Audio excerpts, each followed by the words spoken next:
स्वतः जबाबदारी घ्यावी अशा पद्धतीची मागणी जी आहे ती बीडकरांकडून करण्यात येत आहे. आम्हाला संतोष भैयाचे सगळे आरोपी अटक पाहिजेत आणि त्यांच्यावर कठोर कारवाई पाहिजे.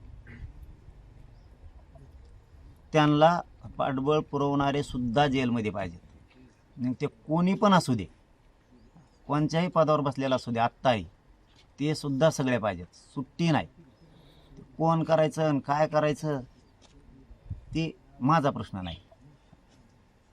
मला एवढंच माहिती आहे, त्यात मंत्री असो, आमदार असो, खासदार असो, या खून करणाऱ्या आरोपींच्या पाठीशी जे जे उभा राहिले, ज्यांनी ज्यांनी खून करायचे प्रयत्न केले आरोपींना वाचवायसाठी, सरकारकडे एरझऱ्या घालल्या, ती एरझऱ्या घालणारे सुद्धा जेलमध्ये पाहिजे. त्यांना अजिबात सुट्टी नाही. तो महाजन कशाला मागं ठेवलाय? त्याला कसं का बडतर्फ केलं नाही? आणखी याच्यात आणखीन 4-2 पोलीस आहेत, तेही का नाही घेतले? ते आरोपी कुठे गेले? ते मुख्य आरोपी 2-4 जण आणखी. म्हणजे तुम्ही दिखाऊपणाचं नाटक नका. तुम्हाला सुट्टी नाही, सुट्टी नाही.